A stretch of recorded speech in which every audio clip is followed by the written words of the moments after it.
एक बार गिद्धों का एक समूह समुद्र के बीचों बीच स्थित एक टापू पर जा पहुंचता है, जहां उन्हें खाने पीने की कोई कमी नहीं होती। वहां मछलियां प्रचुर मात्रा में थी और सबसे बड़ी बात यह थी कि गिद्धों का शिकार करने वाला कोई जंगली जानवर भी वहां मौजूद नहीं था। यह टापू उनके लिए एक आदर्श स्थान था, जहां वे बिना किसी डर के आराम से रह सकते थे। गिद्धों ने पहले कभी इतना आरामदायक जीवन नहीं देखा था और धीरे धीरे वे इस टापू की सुख सुविधाओं के आदी हो गए। अधिकतर गिद्ध सोचने लगे कि अब हमें जीवन में कहीं और जाने की जरूरत नहीं है। वह ये मानने लगे कि इतना आरामदायक जीवन छोड़कर कहीं और जाना मूर्खता होगी। लेकिन इस सब के बीच एक बुजुर्ग गिद्ध था जो इन सभी बातों को सुनता था और चिंता में पड़ गया था। वह सोचने लगा कि यह आरामदायक जीवन कहीं हमारी कमजोरी ना बन जाए। उसने सोचा कि अगर हम जीवन में किसी भी प्रकार की चुनौती का सामना नहीं करेंगे तो हम वास्तविक जीवन का अर्थ कभी नहीं समझ पाएंगे। आराम और सुख में जीने से हमें कभी भी कठिनाइयों से लड़ने की क्षमता नहीं मिल पाएगी। अगर अचानक से कोई मुसीबत आ गई तो क्या हम उसका सामना कर पाएंगे? बुजुर्ग गिद्ध ने बहुत सोच विचार किया और एक दिन उसने सभी युवा गिद्धों को बुलाया। उसने अपनी चिंता साझा की और कहा, हम इस टापू पर बहुत दिनों से रह रहे हैं।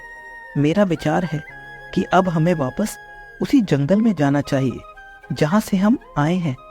हम यहाँ बिना किसी चुनौती का जीवन जी रहे हैं। इस तरह हम कभी भी किसी भी मुसीबत का सामना करने के लिए तैयार नहीं हो पाएंगे। युवा गिद्धों ने बुजुर्ग की बात सुनी, लेकिन उन्हें लगा कि वह अपनी बढ़ती उम्र के कारण थोड़ी पागल बातें कर रहे हैं। उन्होंने उसकी बातों को अनसुना कर दिया और कहा कि वे इतनी आरामदायक जिंदगी छोड़कर कहीं और नहीं जाएंगे। बुजुर्ग गिद्ध ने उन्हें समझाने की बहुत कोशिश की। उसने कहा, तुम सब ध्यान नहीं दे रहे हो। हम यहाँ इतने आराम से जी रहे हैं कि हम उड़ना तक भूल चुके हैं। हमारे पंजे और नाखून कमजोर पड़ गए हैं। अगर कभी कोई मुसीबत आई तो हम उसका सामना कैसे करेंगे? मेरी बात मानो और मेरे साथ जंगल चलो। लेकिन किसी ने उसकी बात नहीं सुनी। अंत में वह बुजुर्ग गिद्ध अकेला ही जंगल लौट गया। कुछ महीनों बाद बुजुर्ग गिद्ध ने सोचा कि वह उस टापू पर जाकर देखेगा कि वहां के क्या हालात हैं। वह उड़ता उड़ता टापू पर पहुंचा और वहां का नजारा देखकर हैरान रह गया। टापू पर चारों ओर गिद्धों की लाशें पड़ी हुई थी और कई गिद्ध घायल थे। हैरान होकर बुजुर्ग गिद्ध ने एक घायल गिद्ध से पूछा, यहाँ क्या हो गया? तुम सबकी यह हालत किसने की? घायल गिद्ध ने जवाब दिया, आपके जाने के बाद हम टापू पर मजे से जीवन जी रहे थे, लेकिन एक दिन अचानक जंगल से कई चीते यहाँ आ गए। शुरुआत में उन्होंने हमें कुछ भी नहीं किया, लेकिन कुछ दिनों बाद उन्हें यह समझ आ गया कि हम उड़ना भूल चुके हैं। हमारे पंजे और नाखून इतने कमजोर हो गए थे कि हम अपने बचाव में भी कुछ नहीं कर पाए।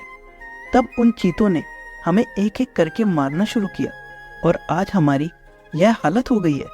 शायद आपकी बात सही थी, हमें पहले ही जंगल लौट जाना चाहिए था। तो दोस्तों, इस कहानी से हमें यह महत्वपूर्ण सीख मिलती है कि अक्सर जब हम किसी आरामदायक स्थिति या कंफर्ट जोन में चले जाते हैं तो उससे बाहर आना बेहद कठिन हो जाता है। कंफर्ट जोन में रहकर हम जीवन की चुनौतियों से बचने की कोशिश करते हैं, लेकिन इस तरह हम अपने आप को कमजोर बना लेते हैं। जीवन में कठिनाइयां और संघर्ष हमारे लिए आवश्यक होते हैं। वे हमें सिखाते हैं कि कैसे विपरीत परिस्थितियों में भी टिके रहें और उनका सामना करें। इसलिए कभी भी आराम की स्थिति में इतना ना खो जाएं कि चुनौतियों का सामना करना ही भूल जाएं। खुद को हमेशा जीवन की चुनौतियों के लिए तैयार रखें।